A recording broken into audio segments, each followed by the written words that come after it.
Hello and welcome to GC360, where news comes full circle. I'm Emmett Schindler. And I'm Kat Capstick. We bring you news from the Georgia College campus and across the Milledgeville community. Coming up on GC360. Election day is coming up, but do you know what you're voting for? We're going to break it down for you. Next week is Halloween, but one Milledgeville tradition might be coming to an end. And later in the show, we have one promised guest visiting the studio, the one and only Bernie Sanders. You don't want to miss this.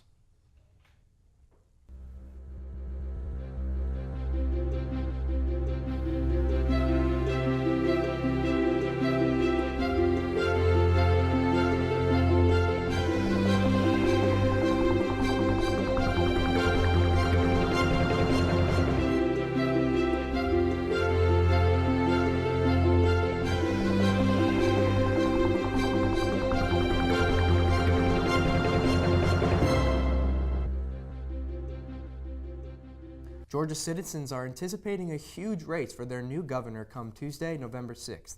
But there are plenty of other items on the ballot. GC360's Alec Dubois has our first installment in our series on the amendments that are on this year's ballots. The people of Georgia should hear the truth. I'm Brian Kemp. You may know about the people running for governor, but how much do you know about the amendments on the ballot? There are 5 of them, the most talked about being Amendments 4, 2, and 1. Number 4, also known as the Marsy's Law Amendment, would enhance the rights of victims of crime. If the amendment passes, crime victims would be able to speak at plea or sentencing hearings for people who perpetrated crimes against them. The amendment is named after a California woman named Marcy, who was murdered in 1983. At least 5 states, including California, Illinois, and Ohio, have Marsy's laws on their books. Amendment 1 would allocate $20 million every year for the next 10 years for land and water conservation projects. That would include state parks and trails. The money would come from sales taxes on outdoor recreation equipment without increasing sales taxes. The main sponsor for this amendment is the Georgia Outdoor Stewardship Coalition and the Georgia Conservancy. Amendment 2 would create a new court system exclusively for businesses. These courts would supposedly make other courts less congested and allow legal business matters to be sorted through quicker. Judges would be appointed by governor and would have no limit on their terms. The amendment was sponsored by legislators supportive of the governor.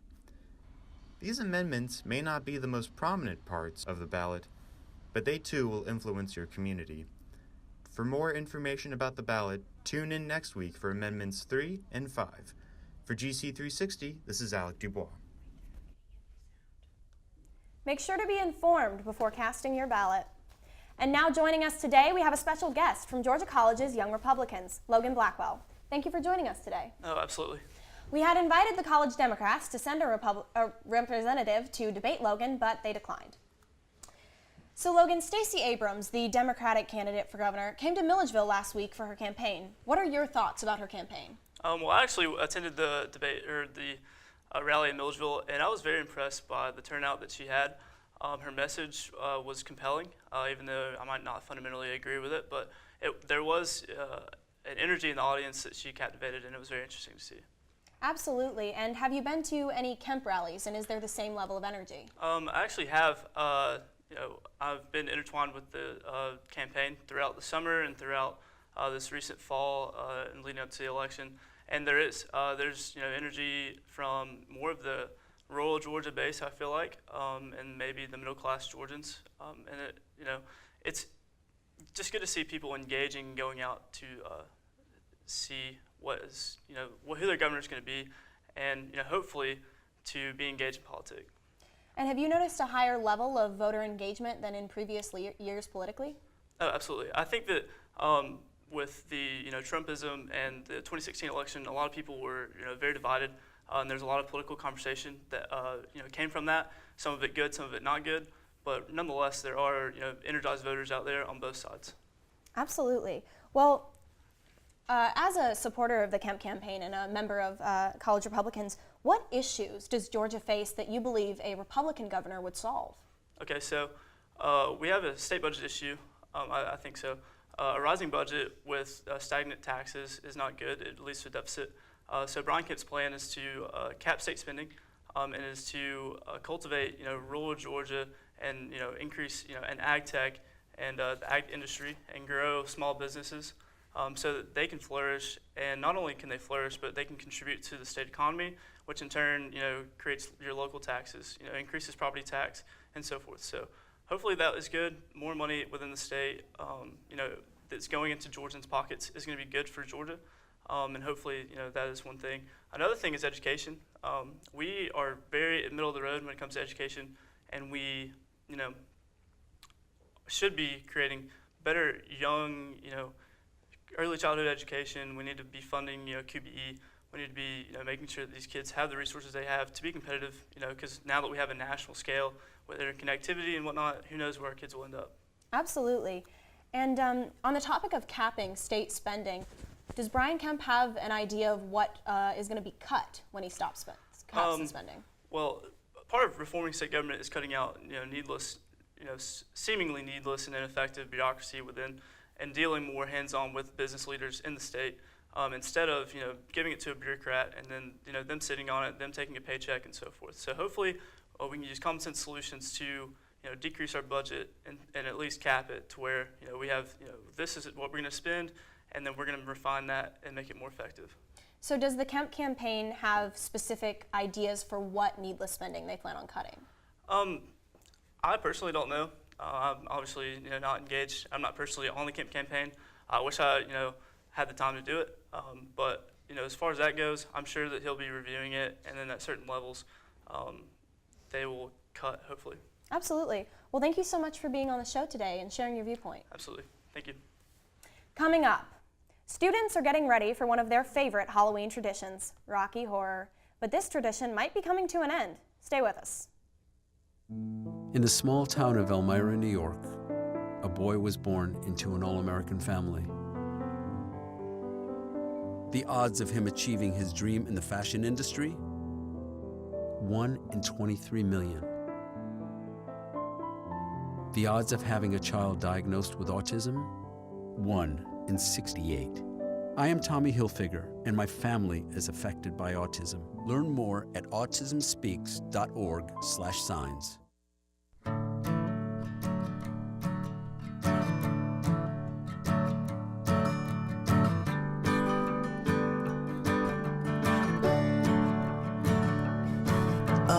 Listen now, can you hear the bluebirds? Oh, look up now, can you feel the sun? Whoa, whoa, whoa,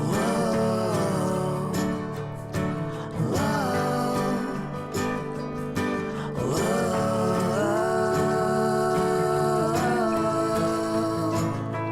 Can you feel the sun?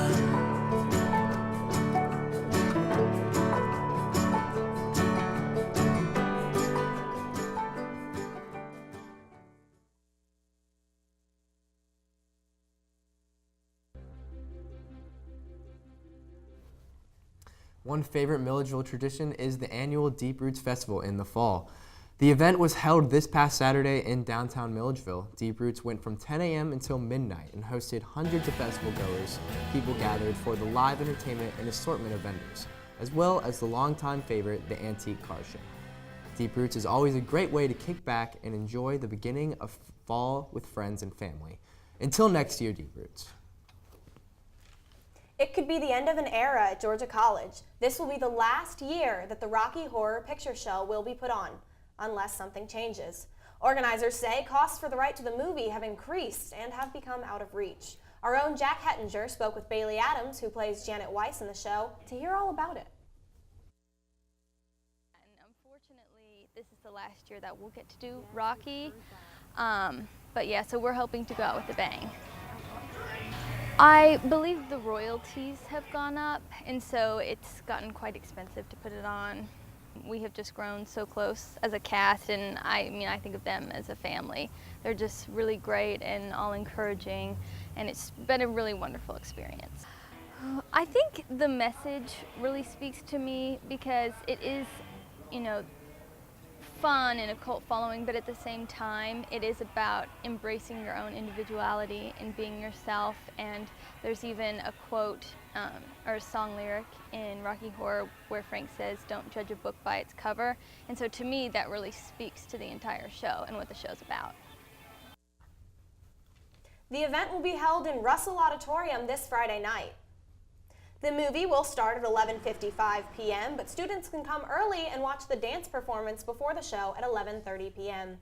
As always, the audience is encouraged to come dressed in their favorite Rocky Horror costumes. Tickets are sold through gc/sutickets.com for $7. Tickets will also be sold at the door for cash only. On Wednesday, the International Club put on its annual expo on Front Campus. GC360's Elise Denoulet, an international student herself, covered the event and caught up with some of the other participants. This would be over now. I know that's me.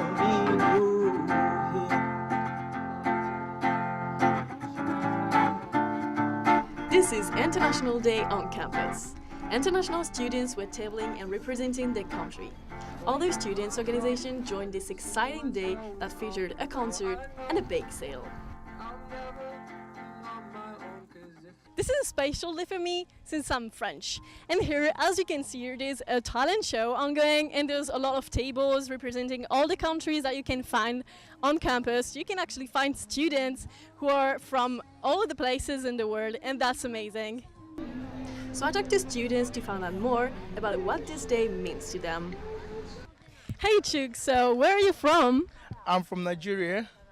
And what do you like about International Day? I like it because it's a day where I get the opportunity to educate people about my country, and in that way helps me cut off the stereotype they have, or shut down any stereotype they have about my country. So that's one of the reasons I love the International Day. Hey Pablo, so where are you from? I'm from Spain, España. And what do you like about International Day? What I like about International Day is you get to know new people, meet new cultures, and you can convince them to try to get them to your country so they can visit you. Hi Victoria, where are you from? Hi, I'm from Sweden. And what do you like about International Day? It's really fun to see all the different countries, to see what they represent, and it's just a really fun day. So I heard you went to International Day, so what did you like about it? I just love talking to all the people from different countries and matching them up with where they are from, because then they got to tell us about their country, which is really cool. Reporting for GC360, I'm Elise Denoulet. Coming up, our sports team has your weekly update. We'll tell you all about soccer and volleyball. Find out how GC's last home soccer game played out. We'll be right back after the break.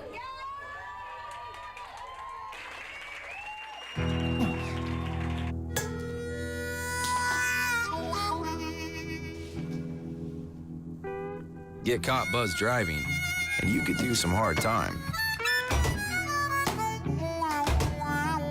Craig, knock it off. Sorry, Mom. It could cost you around $10,000 in fines, legal fees, and increased insurance rates. And that could set you back a few years. Buzzed, busted, and broke. Because buzz driving is drunk driving.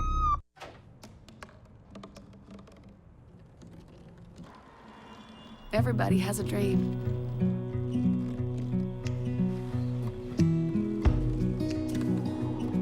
Mine was to see the ocean. And with a little help, I made it.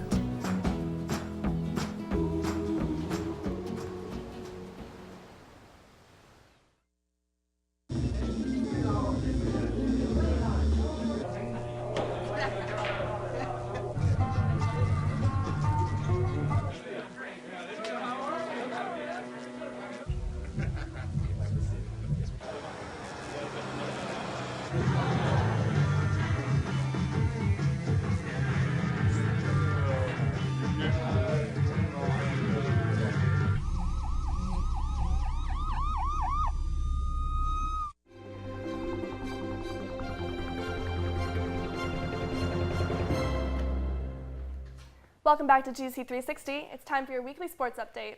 I'm Quinn Rafferty. And I'm Herndon Lee. The Lady Bobcats soccer team is now 10-4-3 with their tied home game against UNC Pembroke on Saturday, where the score was 2-2. The ladies then crushed their game against Converse at Bobcat Field this past Monday, where they won 5-0. Then they lost their home game match to Young Harris on Wednesday 2-1. The volleyball team lost their game last week at Flagler 3-1, but they have a chance to redeem themselves tonight. They play Valdosta State in a road matchup, a bit of traveling there for the Bobcats. The team is back at the Centennial Center on Friday for a contest against UNC Pembroke. And on Saturday, the volleyball team takes on Francis Moran at home. It's senior day, so be sure to come out and cheer on the Bobcats. Coming up, we have all the tips on how to get the perfect Halloween decoration for your doorstep. And later, our serious news correspondent, Adrian Gardner, will be asking questions to Bernie Sanders, and things are going to get interesting. Stay with us. I think someone at my friend's school has this thing called autism. My friend's brother's son has autism. My neighbor's son has autism. My son has autism. Autism is getting closer to home. Today, 1 in 68 children is diagnosed with autism. That's about a 30% increase in 2 years. Learn more at autismspeaks.org/signs.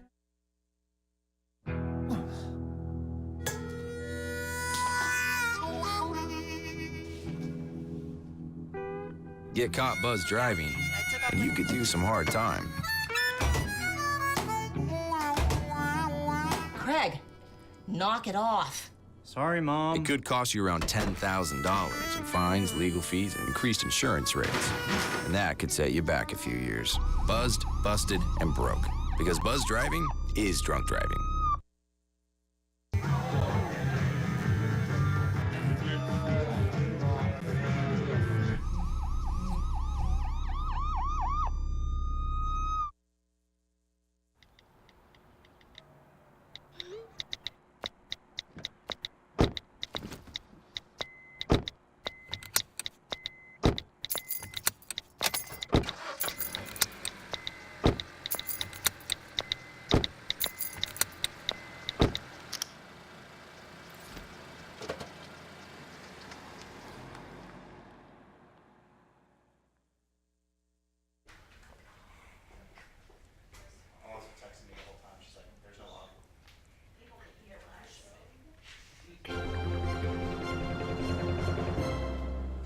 Welcome back to GC360. I'm Ana Paula Sanchez. And I'm Gabrielle Duchateau. It's that time of the year again, as the color orange falls from tree branches and covers the grass as far as the eye can see. To put you in the mood of the season, we went out to Front Campus so GC360's own pumpkin carver Katie O'Neill could show us how to carve the perfect pumpkin. Hey guys, so as y'all have noticed, it is fall! Finally! The leaves have fallen, the temperature has dropped. So do you know what that means? It is pumpkin carving season. So whether that means for a Halloween party or a fall festival, we have got you covered on how to carve the perfect pumpkin. The first thing you want to do is gather up all your tools.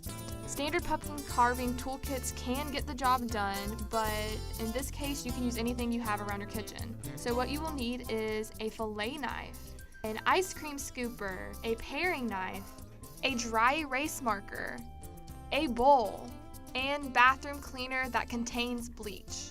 So we are going to cut a hole in the back of the pumpkin. The reason you want to do the back and not the top, most of y'all have probably done the top before. The top, actually, the stem of the pumpkin is like where all the core and the strength is in the pumpkin. So if you cut the stem out, it'll start degrade quick. It'll degrade quicker and it'll rot faster. If I can do it, you can do it. You will use the ice cream scooper to scrape out all the insides. So as you're getting all this gunk out, you can save the seeds and roast them later and put some cinnamon on them. Okay, Remember what we said earlier? You trace twice and cut once. So that is what we're gonna do right here.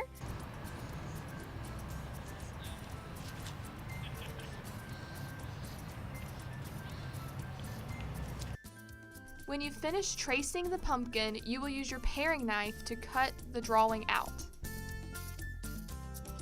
So use the bathroom cleaner to spray all inside the pumpkin and all around the outside. This will keep animals from getting into the pumpkin, and the pumpkin will last a lot longer. So after you let it sit for 5 minutes and let it dry, the last step to do is just light it up, stick a candle in there, and then you are done. The perfect pumpkin has been created and you are ready for the rest of the fall season.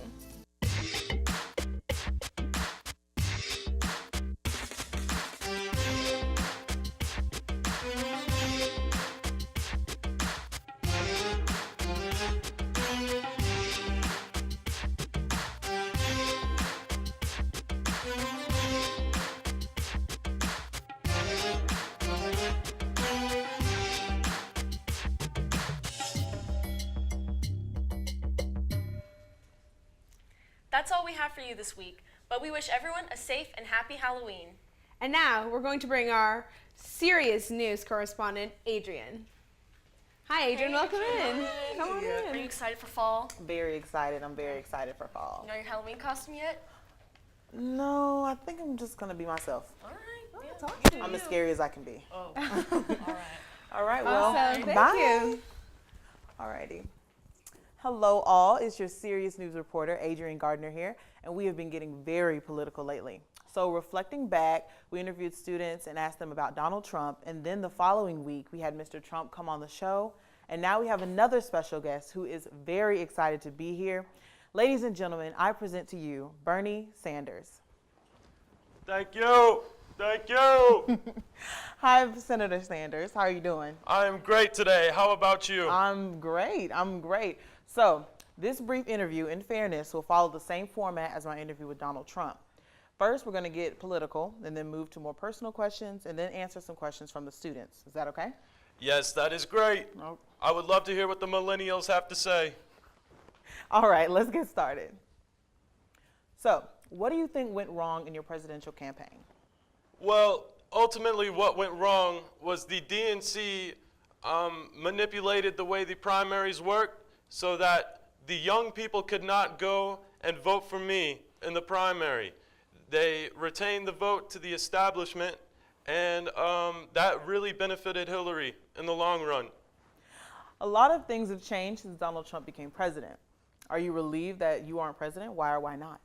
I am not relieved at all. I really disagree with his direction and the way he is cutting taxes to things like health care and promoting things like violence and war in the Middle East. If you were president, what would be your top 3 concerns? Well, my first concern would be raising the minimum wage to a living wage at $15 an hour. It is ridiculous that people are working 40+ hours a week and are living in poverty. My second initiative would be switching to a single-payer healthcare system. We are one of the most rich nations in the world, and yet people are still struggling to pay the doctor bills. And my final initiative will be protecting the women's right to choose. I think it is still ridiculous how people are questioning that, and some states are putting restrictions on that. So, what are your personal opinions about what President Trump is doing in office? One thing that I do like is his meeting with Kim Jong-un. I think it was very important to establish peace with North Korea, and I'm very thankful for that. However, I am not a fan of most of the things that he is doing in office, such as cutting taxes, for removing things that would be really necessary for us. I also do not like that he is not focusing on health care or education.